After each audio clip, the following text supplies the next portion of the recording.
expressed how much manpower would be required to do the analysis that you just showed us. And here we are, what, 2 months later, and we have like really great data. So that's a perfect example of how we're, kind of doing staff through your expertise is helping us to do things that matter for the city. So great job. It's really cool to Thanks, see that.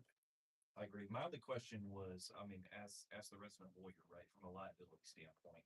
So when I look at this and I see, okay, there's a sidewalk, there's that's an issue, it's buckling, and obviously someone trips and falls.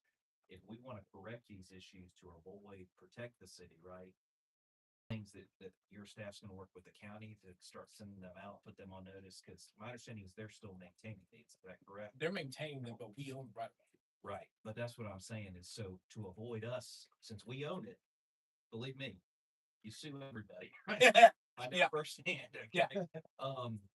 So to avoid that liability, I would just say, now that we have this data, it might be a good thing to maybe start working with, the Gwinnett DOT and whatever, and start saying, hey, these are some of the problem areas that we need to address, just so that ball starts rolling down the hill.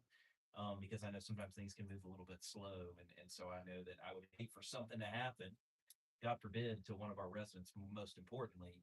But secondary, they're gonna come back to this study and now say, y'all knew this was a problem and you didn't do anything about it. So I just wanna make sure this data is now used Oh, to yeah. try to make these situations. Oh, yeah. No, we're gonna move really fast. Now, the great thing about this, is why I said this is a great report for us, is because, right, like the biggest issue right now is some of the sidewalks and ADA ramps, right? Like we can get the technical warnings out there. We know where the problems are. Knowing the problems, the biggest thing that on a staff end is we kind of flying blind a little bit, right? Not knowing where our assets were, collecting all our assets, getting ready to manage. So, now I know where the problems are. We're going to assess a plan. All of it will be completed in the next 100 days, right? Well, I'm not asking for it all to be done in 100 days. I'm just. I Well, think it well, would be that's how nice that's if how we we don't- get to the compliance, Yeah, right? I'm Because just I saying, can, yeah. we can argue that, that's what I mean. Yeah, I'm just saying, I just wanna make sure we don't just shelf this data, that we Oh, no. use the data Yeah. to try to. Okay, No, sir. okay, all right, perfect. Any other questions from the council? All right, thank you, city manager. I'll echo, Councilman Ingram. I mean, it definitely, your leadership on making this was fantastic, so thank you. Thank y'all. All right, that will bring us to, on the agenda, item L, public hearing. We don't have any public hearings this evening.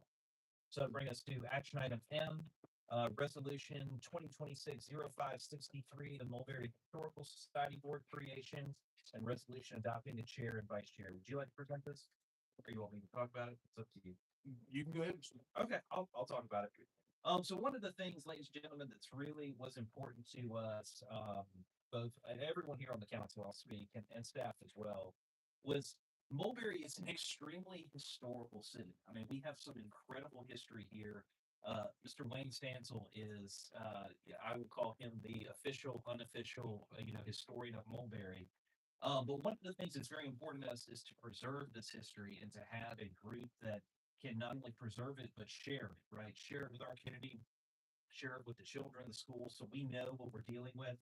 And one of the things that we have kind of struggled with, and I know the council has kind of thought maybe a couple had suggested would be a good idea, is to start a historical board within the city. A group of individuals that are knowledgeable about this area, knowledgeable about the history, and understands the importance of preserving it, and can kind of do the work of the council to make sure that that happens. Well, so we have a resolution here tonight, resolution 2026-0563, which is to appoint the first members of the Mulberry Historical Society Board. And I will tell you, these individuals are complete volunteers.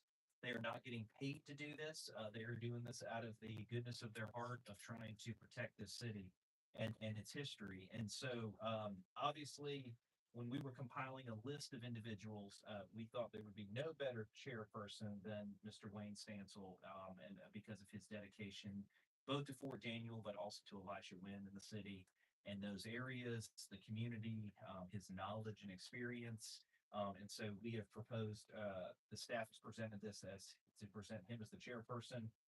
We also have a vice chairperson recommendation, Ms. Delana Gilmore, who's the archaeologist at the Fort Daniel Historical Site. Those are the only two individuals that we have listed on this resolution to start. But we have, three more placeholders open for individuals over time that we can appoint to this board. And so this is was a very important thing to me, given, history that goes all the way back to, and correct me if I'm wrong, Mr. Stansel, we were in the original 13 colonies, is that correct? This is the only city in Gwinnett County. There you go. So we're the only city, what it was in the original 13 colonies of the United States. So, I mean, pretty incredible when you think about it. So, we have a resolution here, to go ahead and appoint those initial two members. Does the council have any questions or discussion about this resolution 2026-0563, establishing the inaugural chair and vice chair of the Mulberry Historical Society? Nope. All right, then at this time, I will make a motion to adopt resolution 2025-0563, a resolution establishing the City of Mulberry Historical Society Board and appointing its first members, Chairman Wayne Stansel and Vice Chairperson Delana Gilmore. Do I have a second on that? Second. Thank you, Councilman Shields. Any discussion? Hearing none, I'll call the vote. All in favor? All opposed? All right, by a vote of 4, resolution 26-0563 is hereby adopted.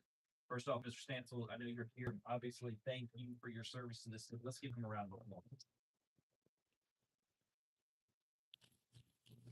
Obviously, if you can thank Ms. Gilmore as well, we appreciate her service as well, so.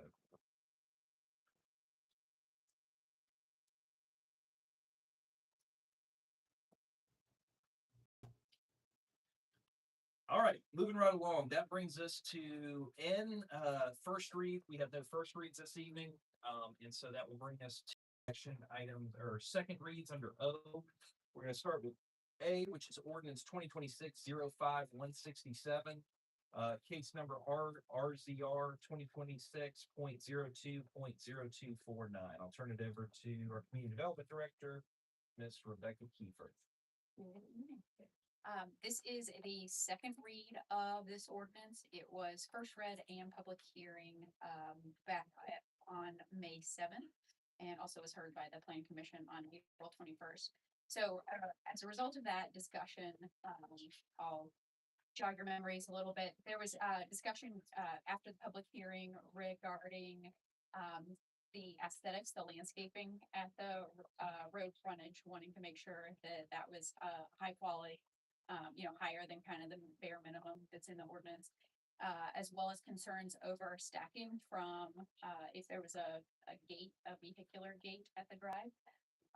So as a result of those two concerns that were discussed, staff did add 2 additional conditions for your consideration. Those are provided. We included them in red in the staff report, again, related to the enhanced landscaping as well as minimum stacking for the for in the event that a gate is installed, not necessarily requiring a gate.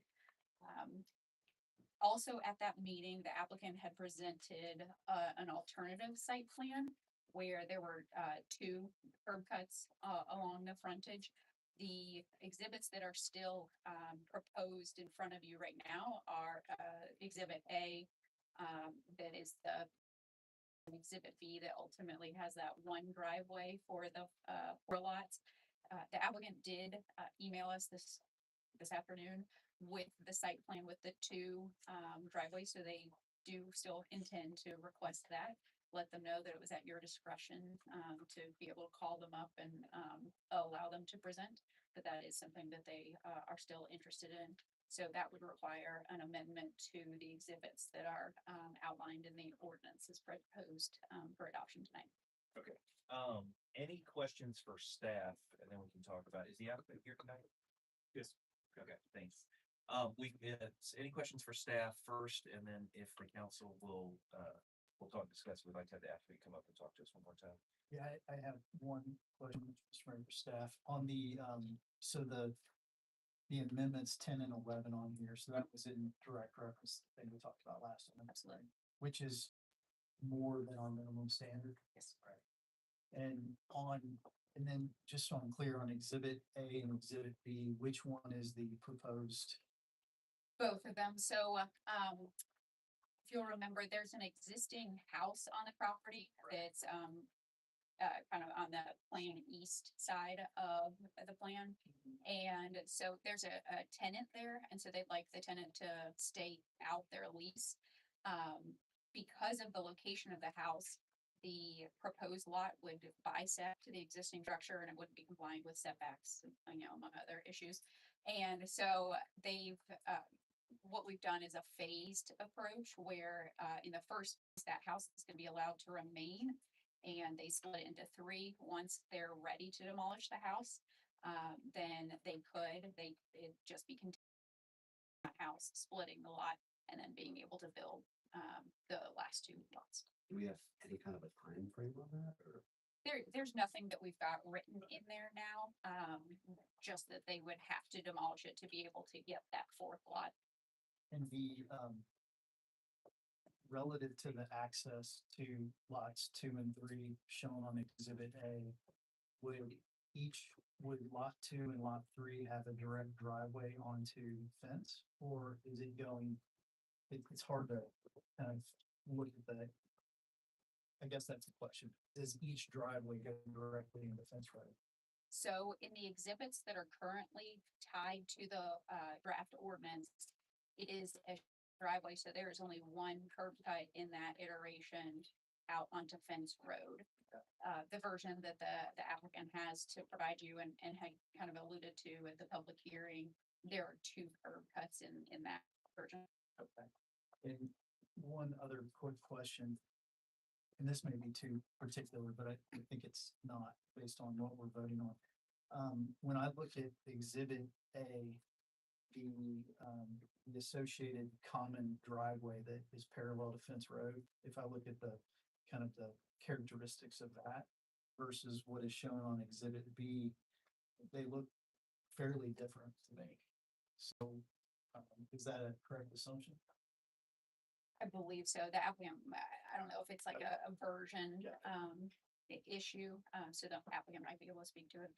Gotcha. Thank you.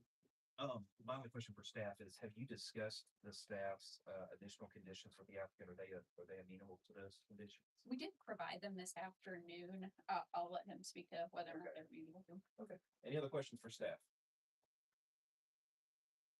Okay, sorry, I forgot, the applicant, if you want to go ahead and come on up, and we'll let you kind of, if you don't mind, we'll probably have a couple more questions. Yeah.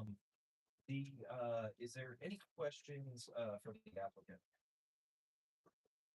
No, I mean, I have a few questions, but maybe. Can I give you guys a revise? That'd be great. I think. Might clear things up a little bit. So what you'll see on here, and I emailed this to staff also, so they have the electronic copy. What we talked about last time was how best to aesthetically show the frontage along Fence Road. And we discussed the two shared drive entrances. And we discussed where we put a gate, if they wanted a gate, as order to not have traffic back up on Fence Road. As you can see